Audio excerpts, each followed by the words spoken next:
રવિવારથી શરૂ થયેલા શ્રાવણ મહિનામાં ઉપવાસના કારણે ફરાળ માટે વપરાતી શાકભાજીઓની માંગમાં 4 થી 5 ગણો વધારો નોંધાયો.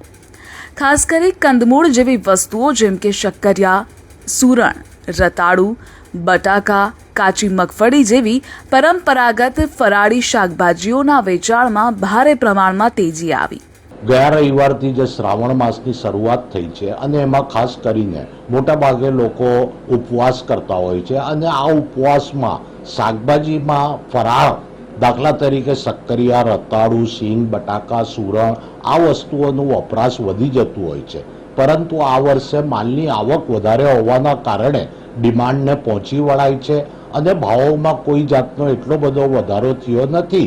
પરંતુ અત્યારે માંગ ઘણી છે કારણ કે બંને સમય અત્યારે આ જ ફરાળનું જ સેવન થતું હોય એટલે અત્યારે ડિમાન્ડ વધારેના સામે આવક વધારે હોવાથી ભાવોમાં એટલો બધો વધારો નથી.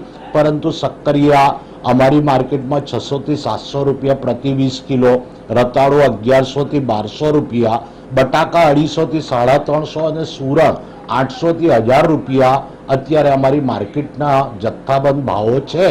અને આ આખો માસ એ જ ભાવો રહેશે કારણ કે માલનું ઉત્પાદન ઘણું છે અને દરેકને આ વસ્તુ ખાવાની મળશે એટલે કોઈ આપણે બહુ ફિકર કરવા જેવી નથી.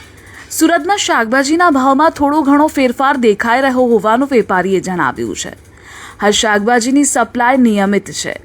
મહારાષ્ટ્રના નાસિક, ઔરંગાબાદ, સતારા અને પૂના જેવા વિસ્તારોમાંથી આવી રહેલા શાકભાજી પર અત્યાર સુધીમાં વરસાદની અસર નોંધાઈ નથી. ગત વર્ષે જોરદાર વરસાદના કારણે કંદમૂળ શાકભાજીના પાકને નુકસાન પહોંચતા તેની કિંમતો 3 ગણી થઈ.